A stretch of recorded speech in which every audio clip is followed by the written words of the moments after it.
Hi, Matt McAleer, President, Director of Private Wealth, Cumberland Advisors. John Mousseau, CEO, Director of Fixed Income. Well, this week was another grind week. What I wanted to do is take a step back and talk a little bit about positioning on the equity side. Then we'll move over, John, and talk about some fixed income, talk about some of the inflation readings, and take it from there. Take a look at this chart. This is a chart that helps guide our positioning in some of our equity and balance strategies. What we try to do is take a snapshot of what's working from a relative strength standpoint. And we take a look from broad, cap-weighted versus equal-weighted, down through the size and style, and then into the sector and industry area in that third line. And when you look at, for example, our tactical account, which does use relative strength quite a bit to position and weigh securities, you'll notice in that portfolio, it follows, not exact to the dotted I or T, but it follows this way of positioning. Now, just because we have technology as the strongest relative strength sector, followed by industrials, doesn't mean we can't get smacked in the head. Of course not.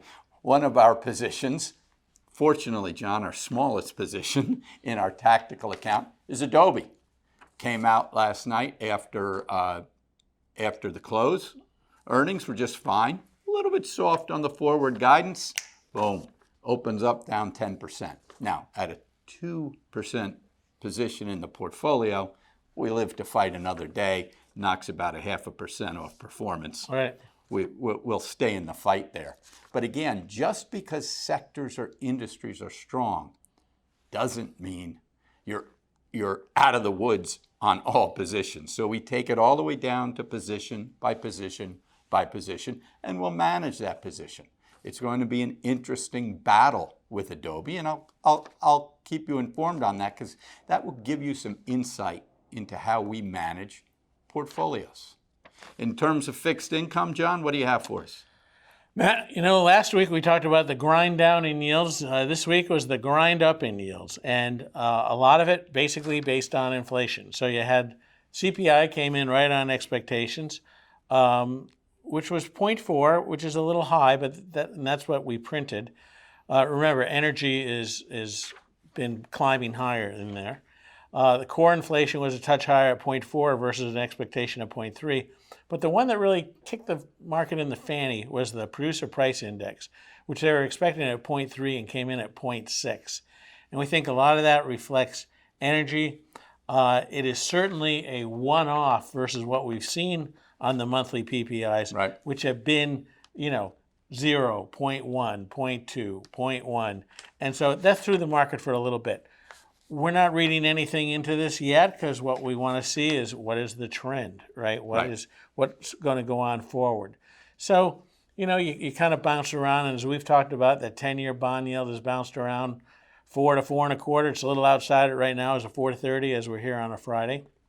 We have one chart to show you with two graphs on it, and one shows the 10-year Treasury yield basically going back to the beginning of last year. And you can see how it climbed towards the end of last year and then came down, and it's up a little bit now. And then below that, we have the 10-year AAA Muni yield, which is the creme de la creme. Most bonds trade at significant spreads to that. Right. But you can see how that yield climbs. The important number is the lower graph, which divides the two. We call it the Muni Treasury Yield Ratio. And all it does is divide the Muni yield into the Treasury yield. And you can see what a marked change this is. And from last year when you were almost at 73%, you're down into the mid-50s now on a 10-year bond.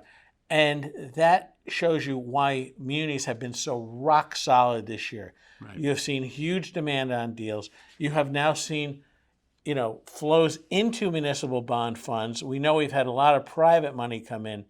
And you say to yourself, why? And our best reasoning on this is that you tend to see this in years like this year, which is a big election year, presidential election year, of course, all congressional seats change over, a third of the Senate seats.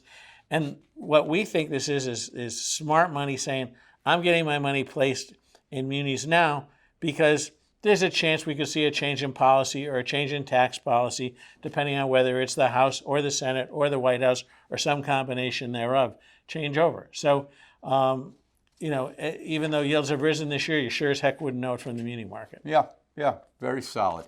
And in terms of those higher yields, and again, we're kind of working within a bracket where we feel they'll trade. Some of that has started to affect sector and industry performance. I mentioned last week, but viewers probably would be surprised right off the bat if I said the last 5 days and 30 days of trading, which is a small snapshot. Strongest performers, energy and basic materials. There you go. Not tech, not consumer cyclical. Right. Some areas that we haven't spoken about a whole lot over the last 12 months. So our positions in there are doing well. Keep in mind, we brought up industrials in the fall when they started to rally. Industrials continue to trade well. So there's multiple ways to make money in equities. Just keep an eye on risk. Enjoy the weekend. John? Let me add one thing. Matt brought up brackets. By next week, you guys should have your brackets filled out for March Madness. So we wish all of you luck. Enjoy yourself. We'll see you next Friday.